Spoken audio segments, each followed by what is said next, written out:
This is HighIntensityBusiness.com with Lawrence Neal, helping you achieve your health and fitness goals. Become a great personal trainer and build your high-intensity strength training business. This episode is brought to you by the Resistance Exercise Conference. Would you like to learn from the top strength training professionals and researchers, network and connect with other exercise professionals from all over the world, and get inspired, rejuvenated, and focused on your strength training business? I certainly do, and that is why this will be my third appearance at REC. It's my favorite weekend of the year, and I'm so excited to attend again in March 2020.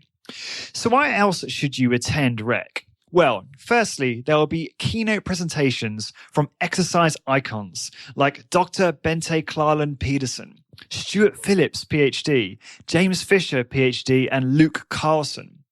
As a studio owner, you will learn business tactics and strategies on how to grow your business from the CEO of Discover Strength, the highest revenue producing strength training company in the nation. Moreover, you will grow your network by connecting with other strength training business owners from around the world. As a personal trainer, REC will provide you with tangible training techniques to take back to your clients to implement right away for better results.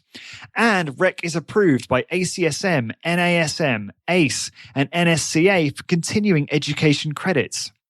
The conference will be held on the 27th and 28th of March 2020 at the gorgeous Graduate Hotel in Minneapolis, Minnesota.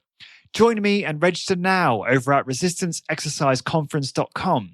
If you want to take your strength training business to the next level and build a world-class personal training and business network, you must attend. Please register now over at resistanceexerciseconference.com.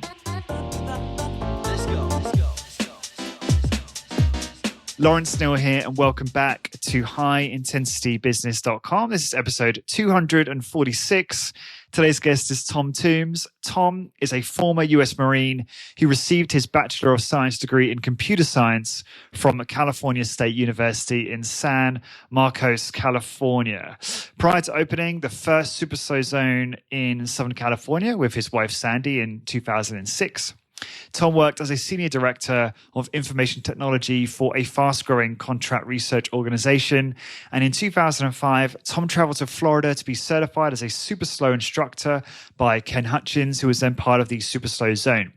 Today, Thom operates Smarter Exercise, an independent boutique strength training studio in Encinitas, California, where he provides evidence-based strength training services to clients of all ages and of all fitness levels. Thom's mission is to develop enduring relationships with his clients by providing the tools, environment, and instruction to help them achieve and sustain strength and functional health throughout their lifetime. And over the past 13 years, Thom has personally instructed over 30,000 individual strength training sessions. Thom, welcome back to the show. Hey, Lawrence. Thank you for having me. Appreciate it. You're most welcome. It's great to have you back on the show. You had a bit of a dodgy internet connection there for a moment. You sounded a bit like a robot, which was quite a funny way to introduce yourself, but we'll leave that in, I think. So, I wanted to kind of learn a little bit more about your Genesis story. I'm a big nerd for anything related to the military. I'm always watching videos on YouTube of SAS and Navy SEALs and things like that. And I was just curious, how was your time like in the Marines? Like what made you start off your career in that? Well, actually, that's a fine story. When I grew up in West Texas, a little place called Odessa, Texas. And I was, 18 years old, moved out of my house and into an apartment with a buddy of mine and was working, just a regular job. I think it was in a bookstore in a mall, a Walden Books to be exact. And I just looked at my life and I said, you know what? Things aren't really moving in a direction I like, so I think I'm going to do something different. And one morning I woke up and joined the Marine Corps. How old were you at this point? 18. And you were married at that point? No. I got married a couple of years after that. Oh, I see. Okay, so it would have been your girlfriend at the time. Yes. Yeah. Okay, got it. All right. And then so you joined up, and then what happened then? I think of myself as so you were talking about admiring the military folks and watching That's shows right. on SAS. Yeah. So I'm more like think of me as more of a Marine light, right? So I worked in an office. I never had to, yes, I did go to boot camp and I did everything that Marines do, but no, I was never in harm's way. You know what I mean? So I have a lot of respect for the guys that are actually putting themselves at risk, but I never had to do that, thankfully. Yeah, there's me waiting for some juicy stories of conflict. Although to be fair, most people that are in those situations don't like to really talk about it, do they? And which is completely understandable. And so those conversations aren't often that sort of fruitful anyway. Okay, so you were, and I'm assuming if you were kind of in that kind of position, then is that how you then ended up developing a skill set in IT, and that kind of moved you into that direction? That's exactly right. Yeah, I started. So let's see, that was way back. That was in 86, 87 when I went in and started with. I was in an administrative office, and so that was the, I think the first machine that we had, with the computing machine we had, was called the Green Machine. It was just a ruggedized computer, but we were using big 8.5-inch floppy disk going back and forth, and it was. I remember sometime later we got our first 286 computer. This is way back. Yeah, sure. So what is that where you kind of, so you were using those really old computers? Go on. Yeah. So when I left the Marines, I started at a community college here, and actually started out as a math major. And when I went to Cal State San Marcos, I was working in a for the secretary of the computer science, mathematics, and chemistry departments. It was the school was just starting up at the time. They have tens of thousands of students now, but at the time, I think we numbered in the just a couple thousand. But anyway, it was a small school, and we had a faculty search, or the school had a faculty search, and I was helping, bring resumes and organize, candidate packets and all that stuff. So, the mathematics department, they put these ads out, or all the departments did, put ads out for faculty. And the math department received 600 candidates. The chemistry department received 150 resumes, and the computer science department received 25. And so I'm thinking, well, there's a lot of computer scientists that are either happy where they are, or there's just a big need for computer science. So I changed my major from mathematics to computer science. Okay, so that explains it. So then once you completed that, then what happened next? You then worked your way into the private sector. Yeah, exactly. I had a couple of opportunities that came up while I was in school. I was a network administrator for a home healthcare provider, local. I knew I think I was introduced by one of our faculty to a guy who was the vice president of the company. So I went and interviewed with him, and they gave me my first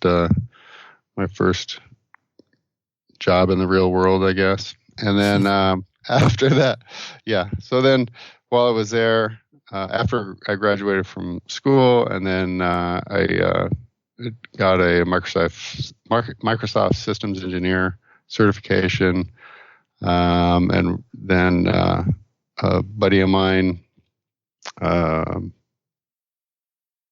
introduced me to the company where I, eventually became the senior director of IT there, and worked in that capacity for about 8 years. And was that it's funny because I know I'm forcing you to kind of search into the recesses of your memories to try and remember. 30 years, this is like 20 to 30 years ago. You did a great job, because it's hard to sequence the events that long ago. I mean, I struggled to tell you what I did last week. So I'm asking a lot of you. Now, when you were in that position, did that become more of a management role, or did you still have quite a lot of technical responsibility as well? A little bit of both. I had a great group of guys that I was working, or that was working for me, and we just did everything. So yeah, my role was management, but I also was doing quite a bit of programming as well. Cool, because the reason I asked that is probably fairly obvious to you. Since I've known you, I've seen some of your technical prowess. When we were at the Resistance Exercise Conference earlier on this year, we were at the bar and I was talking about the challenges a lot of people are having trying to design the perfect app for high intensity training. And obviously Luke's got something on the go, and I know a number of people who are designing or having a go at designing something, or have got something that they're kind of fine tuning, right. And you had actually created your own. Do you still use your own in your own business as well? Well, I don't so much use it in my own business because I made it. So the idea for the app, and it's only for Android users. Sorry, all you Apple folks, but yeah, that's why I'm not using it. It's called the Smarter Exercise Toolkit. And it's available on the Google Play Store. And anyway, So I did a couple of things. First, I went to it wasn't REC. It was another conference. I don't remember what year that was, but anyway, they were demonstrating the Renaissance exercise equipment.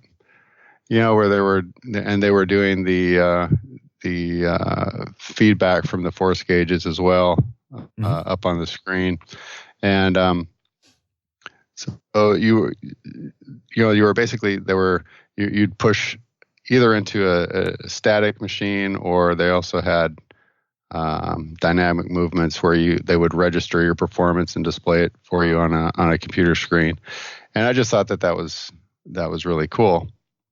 And I thought, well, how could we do this, or how could we bring this? Not everybody is going to be able to go out and purchase, a $30,000 piece of equipment, and so I was trying to figure out a way where we could increase the audience. So how else can we mimic? Give some feedback based on your performance, and kind of democratize that, to spread it out a little bit so that everybody could have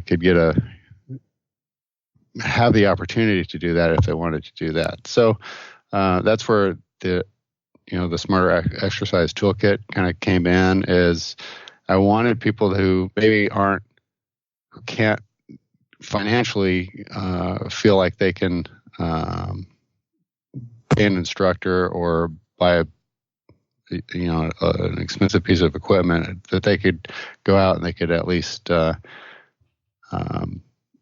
have a convenient place where they could have a workout designed for them, or they could design their own workout, set up have a place to store their machine settings and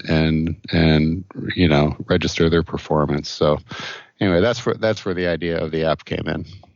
Yeah, no, that's great. And I do actually have an Android tablet that was kindly given to me by the makers of the app Joeri, spelled Joeri, which is another high intensity training kind of tracking programming app, which is very good actually.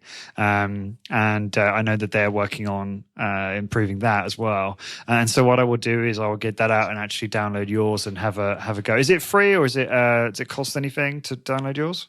I think it's $1.99. Oh, that's nothing. Okay. And what's it called again? Smarter Exercise. The Smarter Exercise Toolkit. Okay, the Smarter Exercise Toolkit. I'll also link to that so people can check it out. I have sold dozens and dozens of them. Have you found it? Have you had traction outside of the HIIT community, or is it mostly high intensity training? I guess advocates and business owners. No, I mean it's pretty much high intensity because it's set up. I mean, it basically does what your instructor would do, right? It plans your workouts. It keeps track of your it tracks your performance. So there's some nice bells and whistles on there. I'd like to get some more feedback on how that works for people. Sure. Okay. But it has been, yeah. That's been a while. I think I put that out about 5 years ago, and I still have, at any time Google forces an update, I have to go back and relook at the code. So it's it's been fun. Yeah, and you've got obviously your own business to focus on too, so that can be a bit of a hassle to do that. One of the things I was really keen to talk to you about is you recently acquired a CAR.O.L bike for your facility. For those that don't know, CAR.O.L is cardio. It stands for cardiovascular. Is it? Oh, no. What's the O and the L stand for again? Do you remember? I have no idea. Oh, that's bad for me. I should know that. I'm going to bring that up while we're talking. But basically, the CAR.O.L bike is probably the most intelligent high intensity interval training bike on the market at the moment.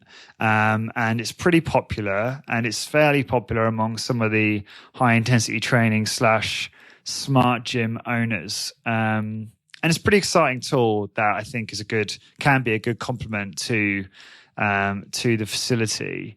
And you told me you were interested in one and had acquired one, and you wanted some time to really test it in your market to see the type of reaction you would get from clients, results, things like that. So I'd love to start off just, I guess, firstly, why did you decide to get one in the first place? Having come from a super slow, high intensity training background, a lot of people would have an aversion to something like that in this particular niche. Yeah, and I actually had a particular aversion to it in this niche for a long time. My wife, for a long time, has wanted to bring in a stationary bike or a treadmill or something, and I just for me, one, it did make sense from an exercise perspective. It didn't meet the definition of exercise. And then, do you want to elaborate on that from your point of view, why it doesn't meet the definition of exercise? Well, like just a treadmill. I mean, walking or jogging on a treadmill. We have it. So, okay. Yeah. So when I say it doesn't meet the definition, I'm looking at Ken Hutchins' definition of exercise. Which is, let me just read it. Good idea. Exercise is a process whereby the body performs work of a demanding nature in accordance with muscle and joint function in a clinically controlled environment within the constraints of safety, meaningfully loading the muscular structures to inroad their strength levels to stimulate the muscular growth mechanism within minimum time. So, a regular stationary bike, a treadmill, that doesn't meet that definition because you're not meaningfully loading the muscular structures to a sufficient level. You know what I mean? Within the constraints of safety. So, in order to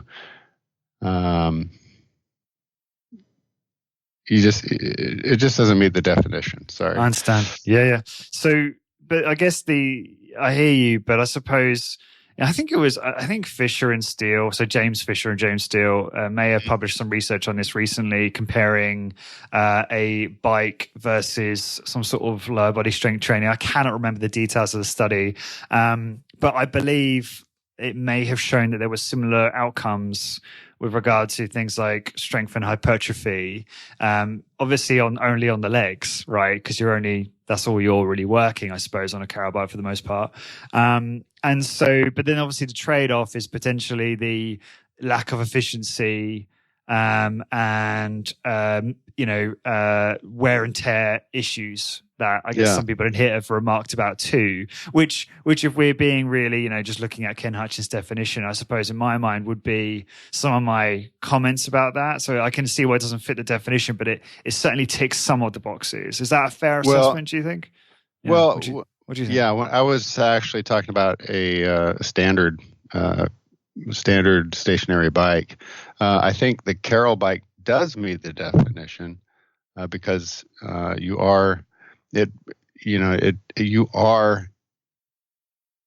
a clinically controlled environment, and you are on a stationary bike, but you are working the muscles in a demanding way within a minimum amount of time.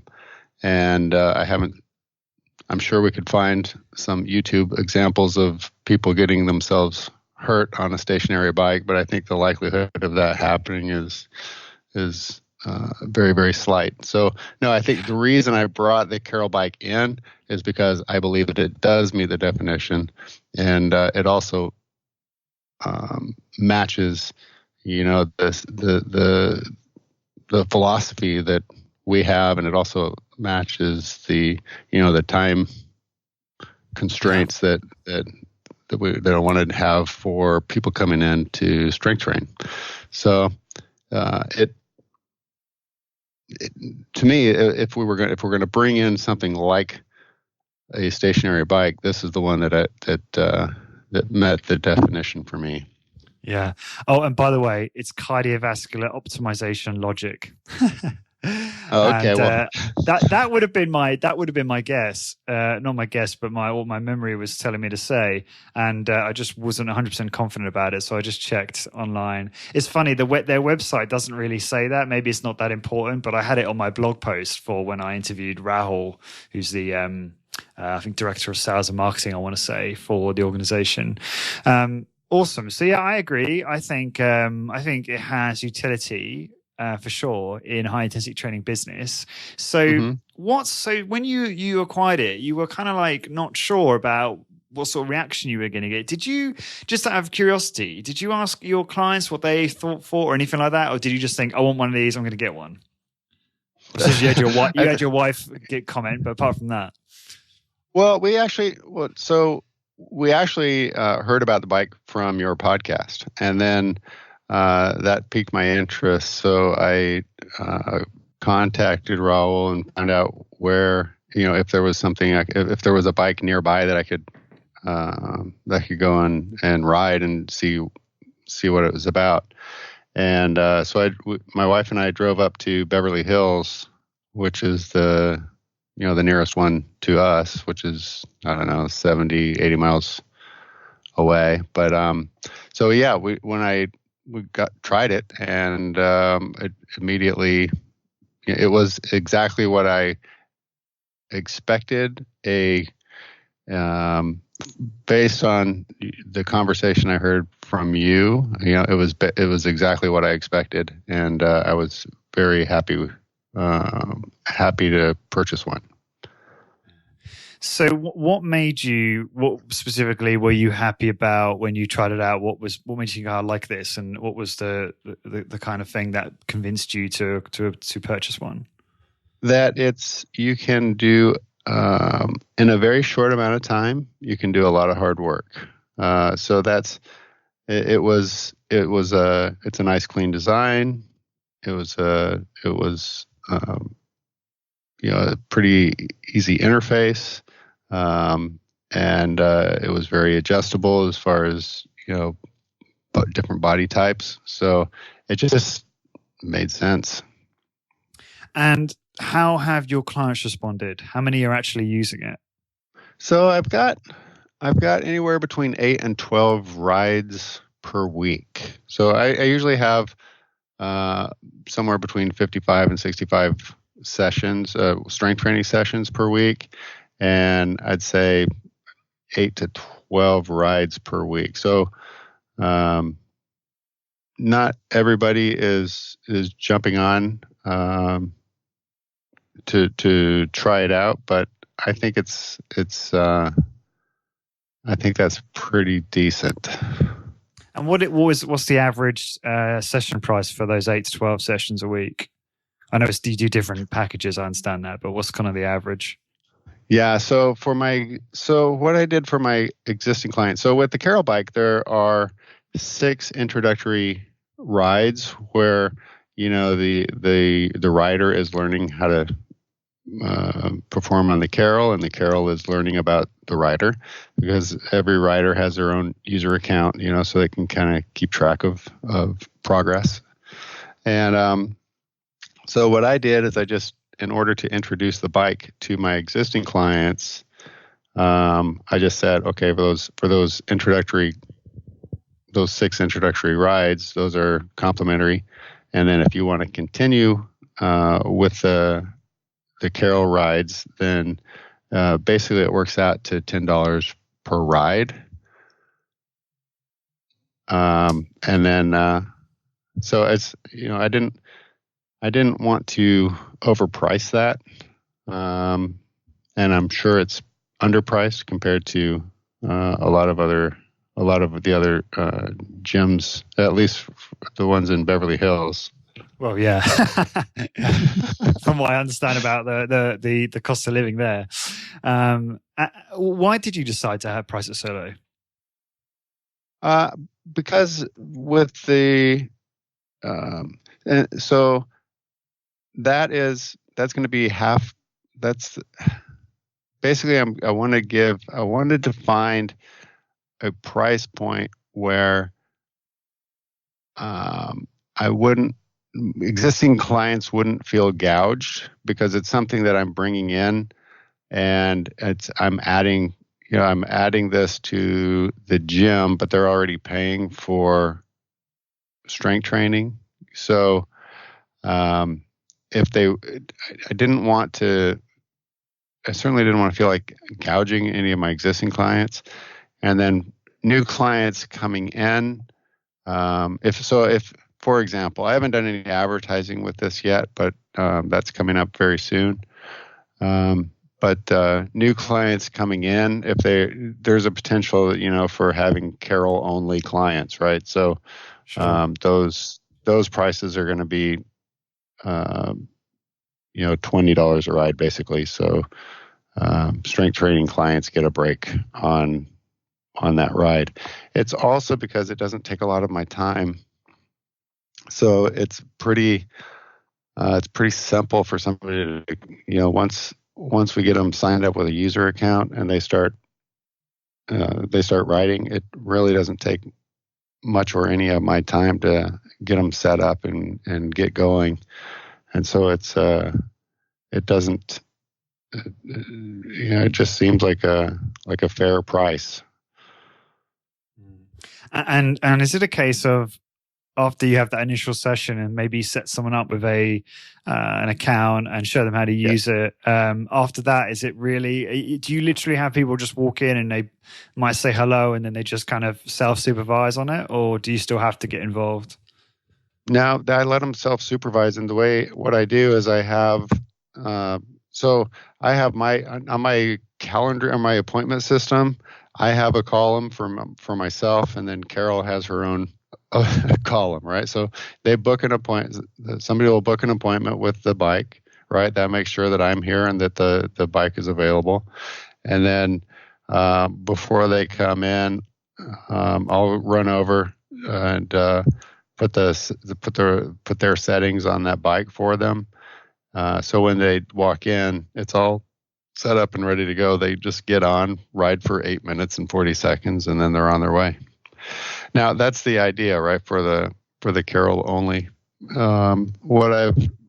What I was hoping for my existing clients was that they might, work out on a Monday, come in and ride the CAR.O.L on a Tuesday or Wednesday, work, maybe ride the bike a couple of times a week, and then in addition to their regular strength training sessions. But what most people seem to be doing is combining their CAR.O.L ride right before their strength training session. So it's working out a little differently than what I had anticipated, but that's why you bring stuff.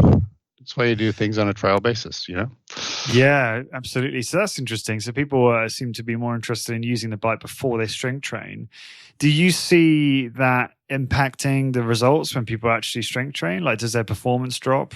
Not that it really matters, but go on. Yeah, sorry. It absolutely drops. It probably drops 25 to 30% as far as time under load. But that seems temporary. So after about 6 weeks, they're returning to their regular time under loads so they'll come in, they'll do the CAR.O.L, and then they'll come back and do the workout, and they're back where they were.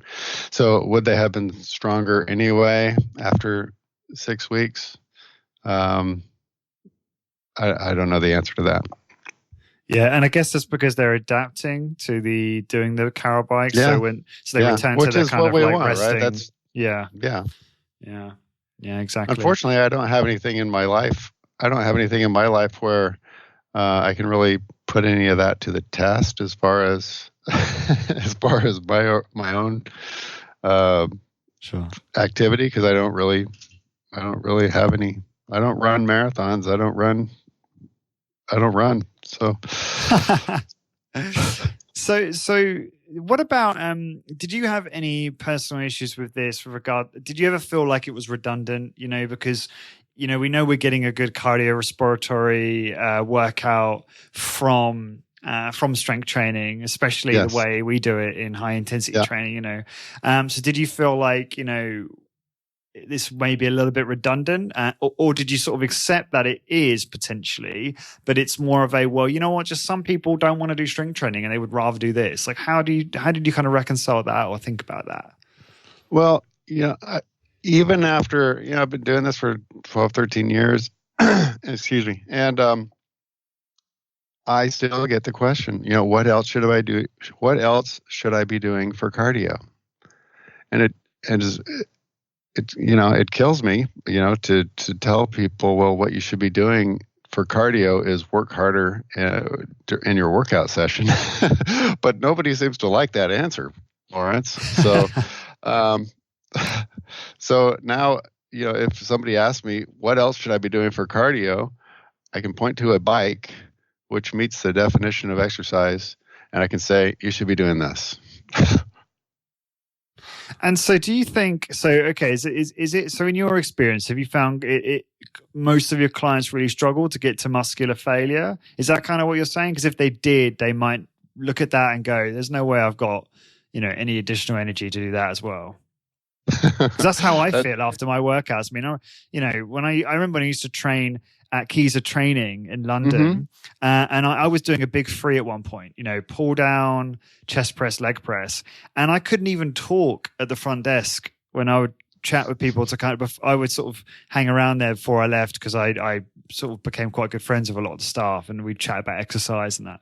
And it's kind of where I sort of started the podcast, so they were always interested in that. And yeah, there's absolutely no way I'm doing anything else after that. I remember once trying to sprint to the bus because I had to get this bus and it was kind of going, and I knew I'd have had to wait if I didn't get it. And I broke into a sprint, but I forgot that I'd just done a leg press. And I almost fell over because my legs just couldn't do it. Anyway, I'm sort of digressing now. But I'm curious, like, is that the issue you're seeing then? That perhaps some people are struggling to train to failure, and therefore they've got more left in the tank, and the CAR.O.L bike just helps them kind of get there in a sense? Yeah, well, yes and no. Yes, I do have anyone who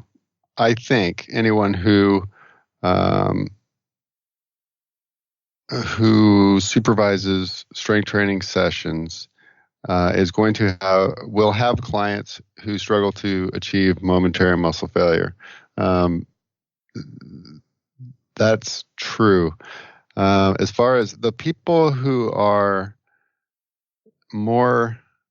willing to experiment with CAR.O.L are often the people who work hardest in their workouts also. So I don't know exactly how to answer that question. Yeah, I hear you. It's funny, isn't it? It's almost like you wanted. Well, you may have had the opposite intention, and it's like it reminds me of. I remember talking to David Allen, and he's the inventor of getting things done in the GTD productivity system. And it's that you kind of in your head you think common sense would kind of tell you, oh, the ideal person for this is someone who's totally disorganized and all over the place and has really bad time management skills and organizational skills. But the people that flock to something like GTD are the people who are already obsessed with productivity, who already have their shit together and are looking for that, incremental improvement in their systems and how they manage their own time and things like that. And people like me and I consider myself fairly good at stuff like that. And Kyle Reckier, who's a COO at the Perfect Workout. And it's funny, it's those types of individuals that are drawn to it, not perhaps the people that need it most. And it sounds like almost a similar thing with regard to your experience of your clientele. It's like these people are already getting a great workout. A CAR.O.L bike's just probably not going to provide any greater value aside from maybe a feel good, I did more, in air quotes, psychological benefit perhaps. Mm-hmm. Which is also okay. That's totally fine. Yeah, absolutely. So, okay, let's see here. So I've got a whole bunch of questions around this I want to ask you. So in terms of programming, because I'm thinking there's people listening to this who are like, I might buy one of these bikes. I'm interested in hearing about how someone else is integrating it into their high intensity training studio and their training plans. So can you elaborate on how you're kind of integrating it, like in terms of number of sessions you might say to someone, this is the maximum number of sessions you can do per week and when they do it and things like that? So I don't say that there is a maximum number of sessions. What I am doing is for existing clients, I'm packaging, basically they have a CAR.O.L package, right? So they can just, and that it basically allows them to come in and do two of the short high intensity rides. Plus there's also some longer rides on the CAR.O.L bike. So there's like a 30-minute ride where you've got, 12 seconds of easy riding followed by 8-second sprints, and you do that 30 times or whatever it is. So there's a package that they can just add onto their monthly auto payment, and then they can just basically ride as much as they want. So it's practically unlimited. But nobody, even the people who are coming in twice a week, haven't been coming in a third time to ride the bike. So they have it available if they want to use it, but not everybody's using it. And then sorry, go on. Yeah. Oh, I was just going to say, and then there's an a la carte menu where if you want to just pay as you go type thing, that's fine too. And you can come in 20 times a day if you want. Yeah, well, that would be pretty good, wouldn't it? Well, at least for you, maybe not for them. Yeah, I linked to your Instagram because I know that you posted a picture on your Instagram of some of the pricing, and so people can get a view on how you've set that up. Yeah, it's interesting because I guess, like you said, so people are really only using it when they're coming in. Well, I know you're yet to do kind of a marketing campaign to new people, but those Correct. who you sold it as kind of like an adjunct to their existing strength training, they're just coming in and doing the bike, like you say, usually either before or maybe after their strength training session. Yeah, for the most part, yeah. Yeah.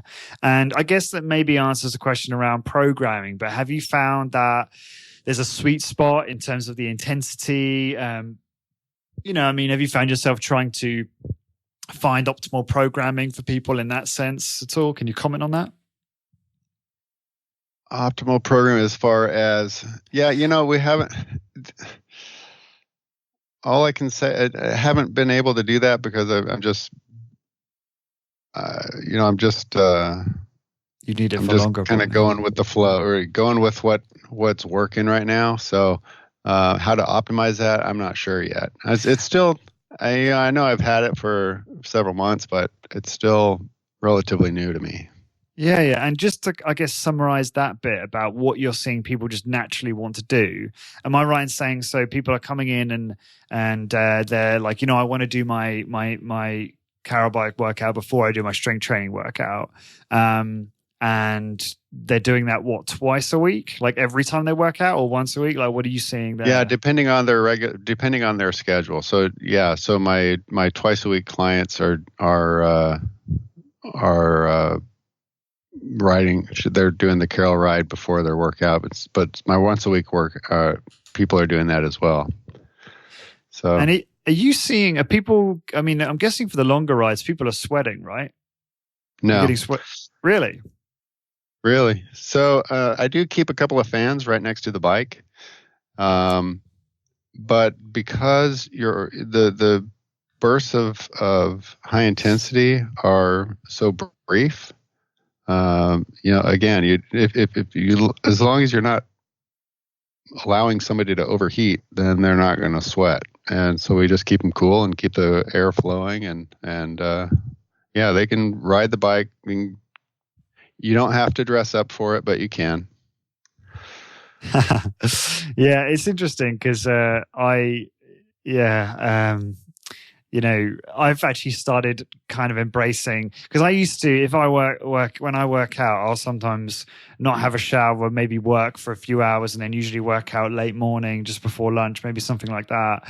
And then I would shower afterwards. But I've done workouts where I haven't showered, where I've showered in the morning and then I've worked out, whatever, in the evening or in the afternoon, and just still got on with my day, because, you're training for such a brief period of time that you're not usually sweating and you don't usually smell any different. I totally recommend that people shower before they come in.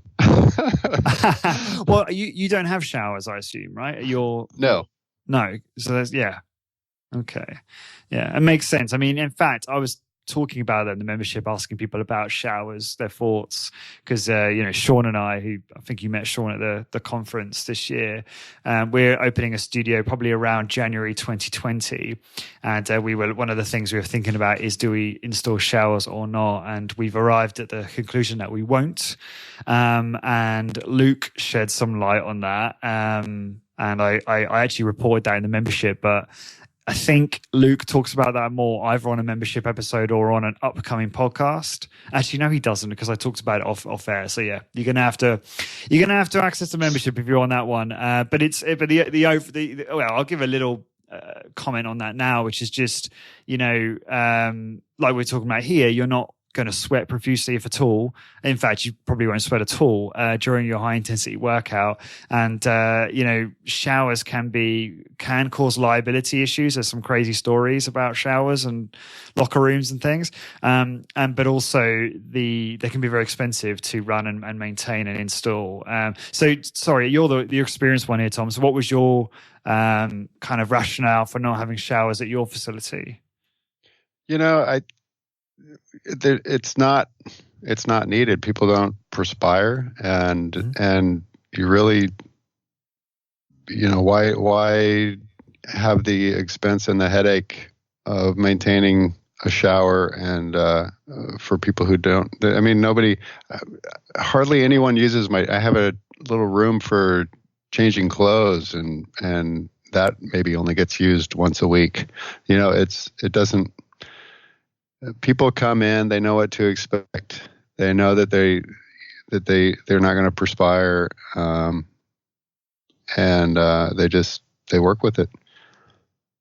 Do you have people come in like professional attire who will use the CAR.O.L and also use the strength training stuff?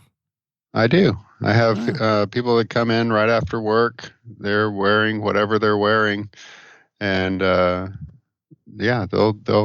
ride the CAR.O.L and then we'll do the workout, and they're on their way. But you have a very, like you said there, you have a very cool environment, don't you? You've got all the fans blowing, which is really important, because I couldn't do that without the fans. Like, I wouldn't feel comfortable. Yeah. Well, there are a lot, my average client age is about 60 years old. And, some probably, 33% don't like the fans blowing on them. And I don't understand that at all. But they don't like it, so I turn them off. Fair enough. So one other thing I wanted to ask you about this is, have you found, well, I suppose you don't know yet, because until you do the new marketing campaign, you won't know how effective this will be as a gateway drug for people, right, in terms of people coming in and going, I'm coming here for the CAR.O.L bike and that's all I'm interested in. But then obviously they get exposed to the other things you have in the gym, and then maybe they end up being a strength training client, which is ideal because it's a bit more of a holistic approach to improving someone's health, in my opinion. So is that what you're hopeful for? And I guess it's also a good upsell too, right? They're taking more of your, purchasing more of your services. So is that what you're hoping for? I mean, I'm hoping so. Yeah, I'm hoping that the CAR.O.L bike is very busy, right? I'm hoping that I need to get a second one because people are coming in and taking advantage of that. And if I get more clients as a result of that, that would be great too from a strength training perspective. But yeah, I'm a very, I'm a really open person as far as I'm not a pushy sales guy or anything like that. No offense. Not that you're a pushy salesman. I don't know. Some people might think otherwise. I think good salesmen aren't necessarily pushy salesmen. So I agree. I let people are going to do whatever they want to do, right? I just want to give them a place where they want to do something that's better for them than what they might find somewhere else. It's a nice place to come in and work out. And I want to make sure and maintain that environment for my existing clients. I don't want things to change. And for new people coming in, I want them to discover that, oh, wow, this is right here in my neighborhood. That's cool. Do you have much competition of CAR.O.L bikes in your neighborhood, or are you the only one? Well, I had to drive to Beverly Hills in order to try it out. So I'm pretty sure I'm the only one around. That's great. Cool. Take advantage of that for sure. Until some more are available.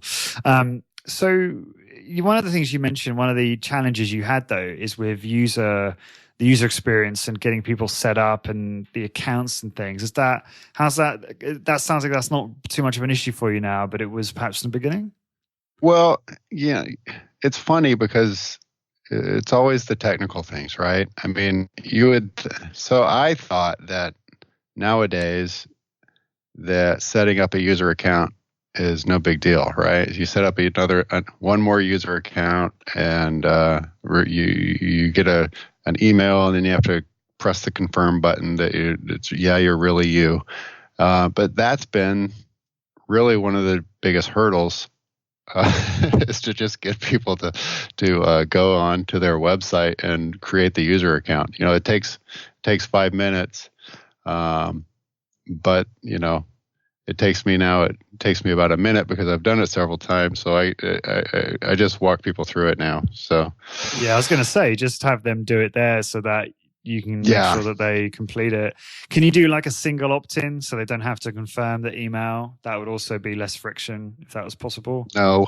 Have you tried that then? Yeah, I actually did that myself because I was noticing that a lot of people would sign up for my emails and they would not hit confirm. And I thought to myself, well, I don't get many people sign up for my email list who aren't real people. I don't think I get many fake emails. And so I'm experimenting now with single opt-in, and obviously the opt-in rates have increased dramatically since then. But we'll just have to keep a close eye on that to see how many fake emails go into. Okay, interesting. So not been a huge issue for you. So does it come with an app as well, so people can check the app on their phone and see their progress and things like that? Is there anything like that available? Sure, it does. So they probably even have an app for Apple phones too. Let's see. They sure do. Yeah. And I guess that's just free download, isn't it? They can put their username. They just use that user account. Yep. Yeah. That's cool. That would be a big one in today's world, wouldn't it? In terms of people love to be able to track their progress and things like that, even though it's, over the long term, it's obviously not hugely meaningful, if I've understood that correctly. Well, I don't even know that anybody's asked about that, and I haven't pointed that out, but I should. I'll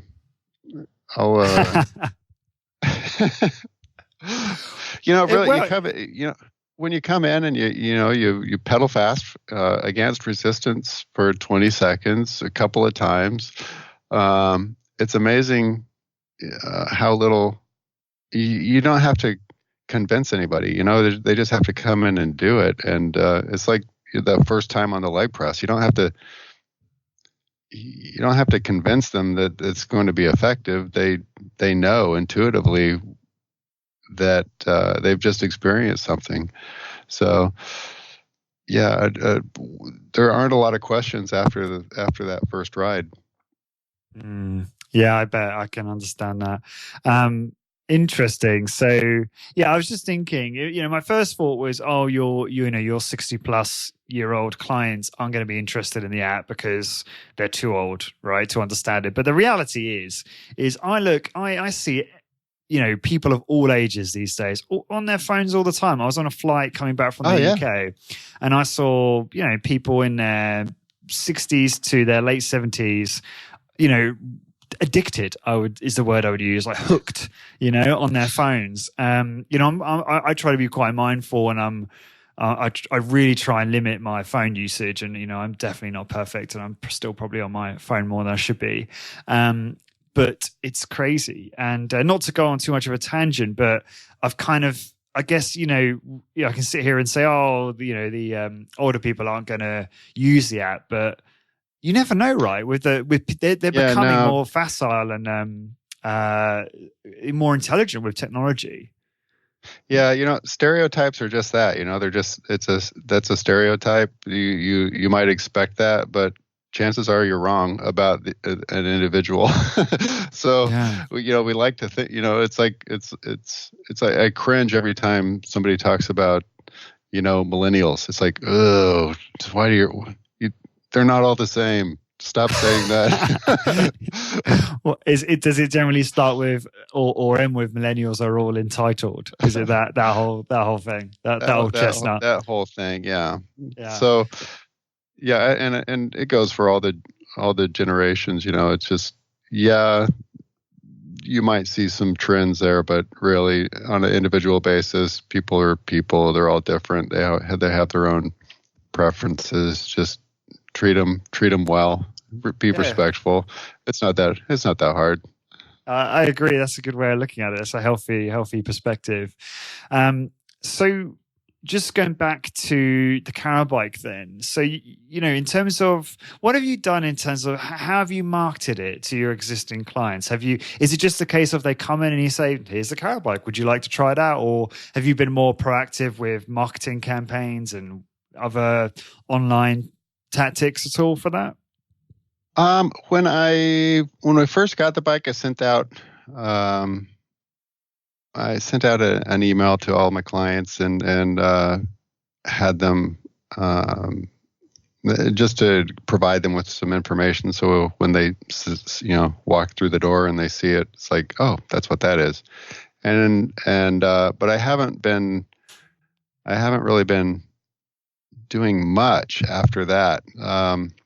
I've got a sign up on my counter, so anybody who comes in, they see that there's a menu of CAR.O.L pricing, and then it'd probably be a good idea for me to send a reminder email.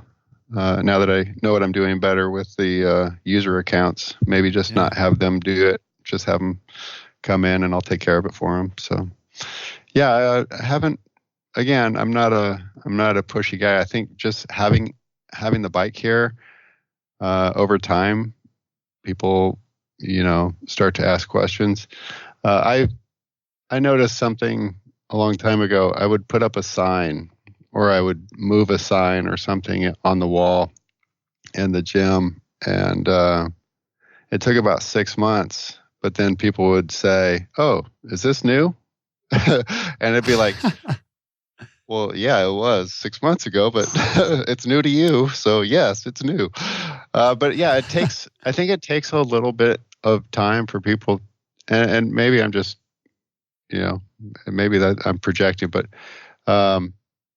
it just takes time for people to recognize the things that are in front of them and express some interest and have enough familiarity that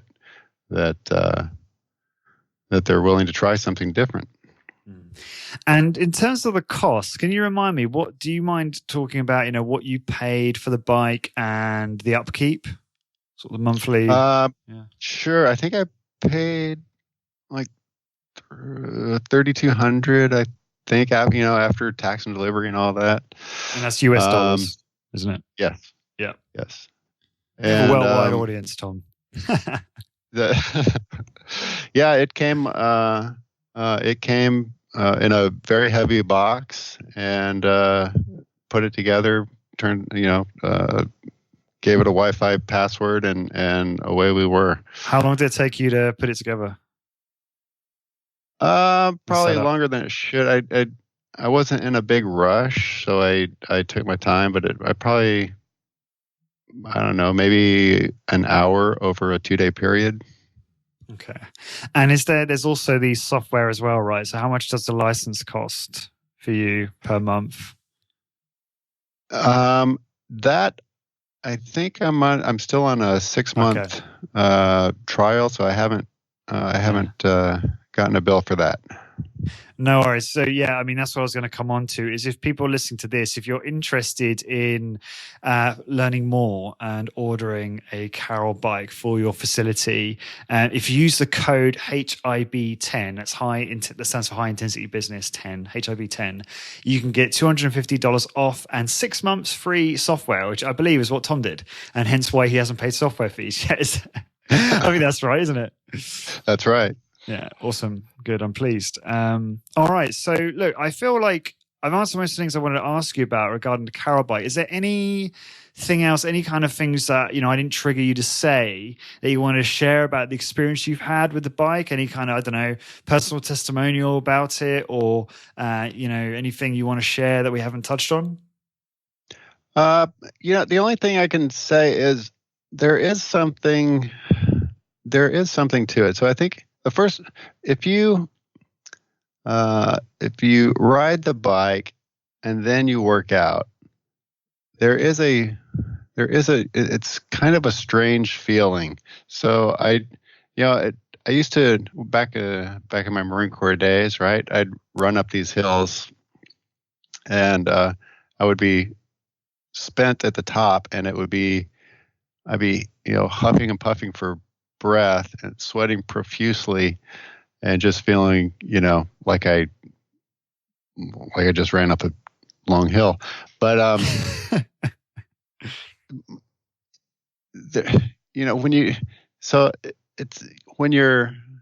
there is something a little different. I don't know if it's just the amount of the number of muscle fibers that are in use over that time, that extended workout time, but there is a different feeling than not riding the bike and doing a workout, and that may just be that I'm I've adapted some, to the high intensity strength training, and now this is something else I need to adapt to, but it's a different feeling. And I don't know how quite to describe that. Something's happening. Something's a little different. Oh, interesting. I don't know that I like that feeling. I just, but it is. And how are you? So you're using it in your own workout regimen as well at the moment? I do. I generally don't. Do that together. Again, I don't like that feeling. So I usually I'll do like a CAR.O.L ride on a Monday, and then like I'll be working out later today. Okay, and so right. Okay, so you'll do a strength training session Tuesday, on Tuesday afternoon or whenever on Tuesday, and then just a one session, or how often do you work out? How often do you strength train at the moment? Recently it's been once a month. Or once a week. Sorry, not once a month. I always shoot for twice a week, but I'm always happy with once a week, and that's how I sleep at night. Okay, so an ideal world twice a week, and then one CAR.O.L session as well. Is that right? Yes. Okay. And actually, I'll try to. I just, if I have 10 minutes to kill, I'll jump on the bike, just for giggles. Just for shits and giggles. Awesome. So, we touched on obviously how inspired you were by Fred Hahn during Rec, in terms of his physique and the approach he's taken to get there. And I had Fred back on the show recently to talk about the program and the diet in some detail, which was a lot of fun. And I'm just curious, have you kept that up like since I spoke to you last? Like, what's happened there? Yes and no. So right after Rec, I dropped like 14 or 15 pounds very quickly with intermittent fasting. And I wouldn't call, probably what I was doing is low carb compared to, the standard American diet, but I didn't want to try very hard, right? So I wanted to make sure I was getting adequate protein, which after your last conversation with Fred, I listened to your podcast, and I don't think I've been getting enough protein, which might explain some of the lean body mass that was lost at that time too. So I was shooting for 1 gram a day. Fred, this last podcast, was saying 1.5 grams per pound of lean body mass. Right. So I probably have to. It's just really hard to eat that much protein in a short window. But anyway, So I've been sticking with. I do intermittent fasting, but I haven't been very careful with carbohydrate intake and alcohol consumption. So, Thom. I haven't. Oh, I know. Well, like he says, it's the killer of the fat loss dream, right? Alcohol. But anyway, yeah. So I've kind of maintained. Before I went to Rec, I was like 214 pounds, 211 pounds. I'm down to. No, it must have been 211 because I'm down to about 196 and 16% body fat. My goal is to kind of peak for Rec 2020. So I didn't want to peak too soon. I didn't want to peak too soon. You know what I mean? That's it. Yeah, you don't want to make everyone. You want to make everyone look bad. That's it. And you're quite. What are you? 6'3"? 6'2". 6'2". Okay, so quite give people some perspective on the weight you gave. But I mean, look, when I saw you, I thought you looked in great shape, and you sent me a picture over the other day on email, and you look even leaner there. So I as I've been saying on this podcast, and I sound like a broken record, I'm tentative for Rec 2020 because I've got a baby coming into this year, and I have absolutely no idea how my life is going to change in the new year and whether or not I'm going to be able to make it. So we'll have to see, and I'll keep everyone posted via the podcast. But otherwise, I'm going to ask for you to send me some pictures, Thom, of the latest results when you're at Rec. That'd be good to see that. Well, hopefully you're going to be able to make it. Yeah, I yes, love it. I yes, so. babies will change your life in ways that you have no. Yes, so I have a son from my first marriage, and then I have a stepdaughter and stepson from my current marriage. And any tips? They're older. Words of wisdom for babies.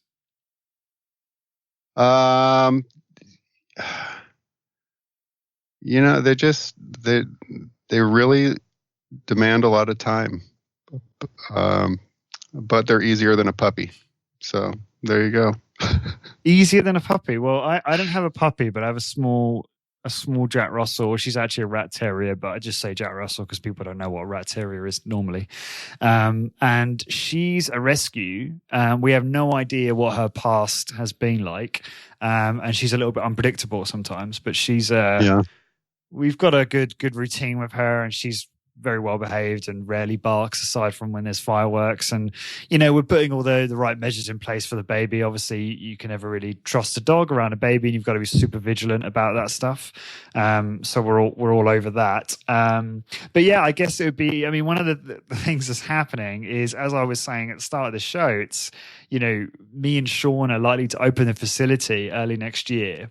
And it's like the worst timing ever, but it's an amazing and an incredible opportunity and a dream of mine to be involved with something like that. And so, you just go for it, and then I guess we just figure out as we go. The podcast is fairly easy to manage, and the membership and the website are fairly easy to manage, and I have no issue about that. It's more taking on this additional project, and then managing to obviously make enough time to be there for Ash and to be there as much as possible for the baby as well. But hey, it's you figure it out, don't you? And you adapt. So yes, you do. But yeah, it should be an interesting time. Absolutely.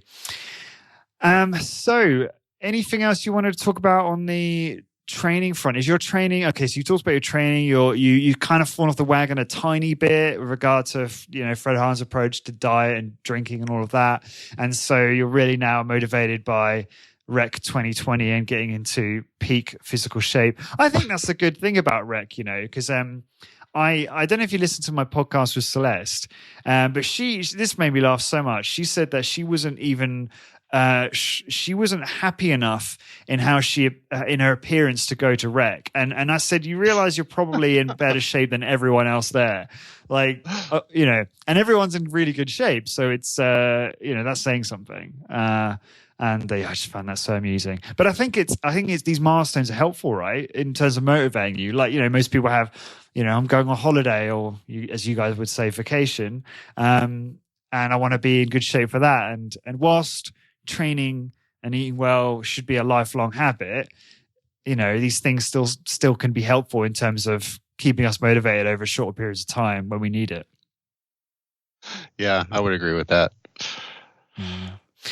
Cool. So what's the best way for people to find out more about you, Thom? Well, the best way would just be to email me, Thom, THOM, @smarterexercise.org. And you can visit the website. I've got a blog on there that I will even occasionally add a new entry from time to time, but I don't think I've done anything lately. But yeah, that's the best way. I don't really post anything on Instagram or Facebook very much, so I'm trying to eliminate social media from my life as much as possible. Even though that may not be the best business move, I don't care.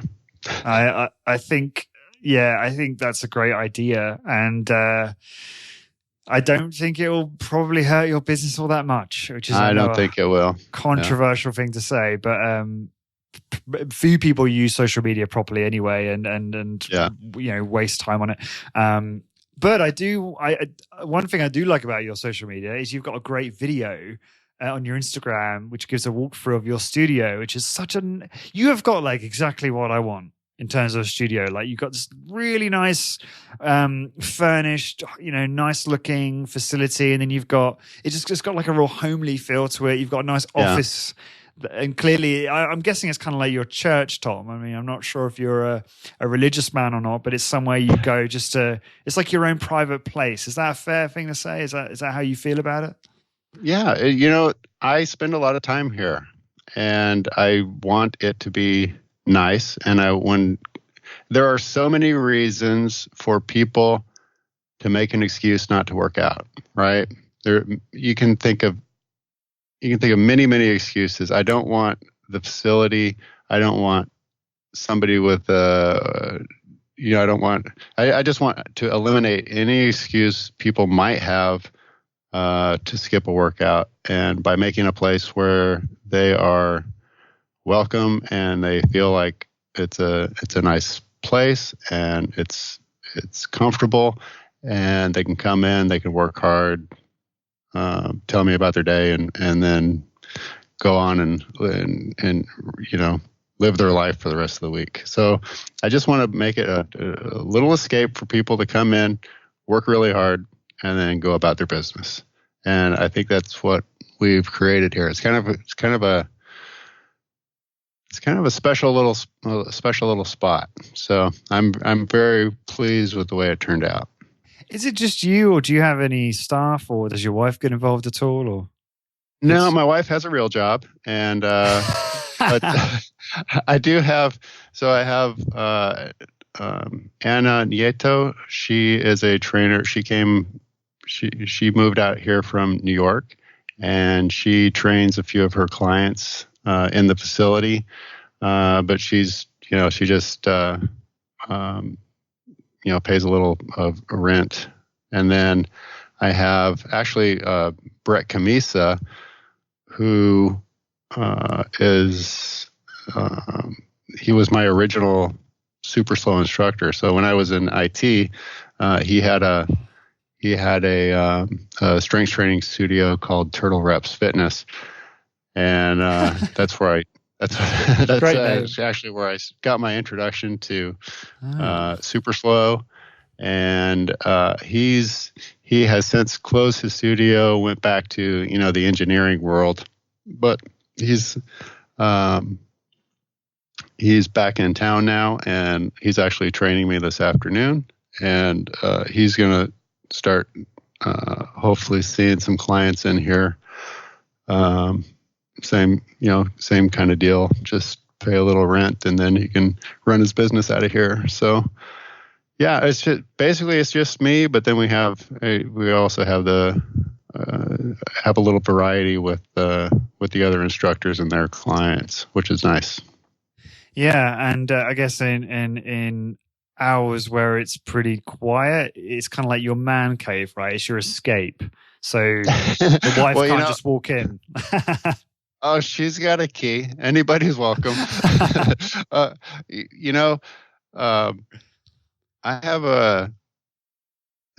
So I spend a lot of time here, right? So I don't necessarily want to spend more time than I already spend here.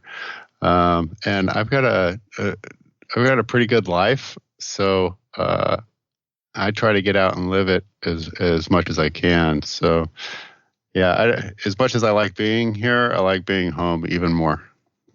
Yeah, I respect that. That's awesome. Yeah.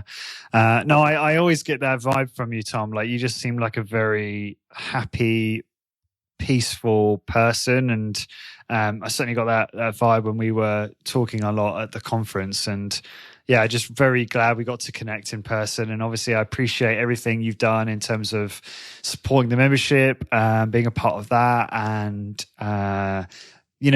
all the help. For those that don't know, we were talking about some side projects, and Thom's just really keen to use what skills he has to really help the high intensity training community. And I'm sure there's probably things we may do in the future around that. But you contribute a great post on sales. So if anyone's listening to this who's interested in converting more sales and more prospects in their high intensity training business, then I really encourage you to read that post, which I'll link to in the show notes. I can't remember exactly what it's called now, Thom.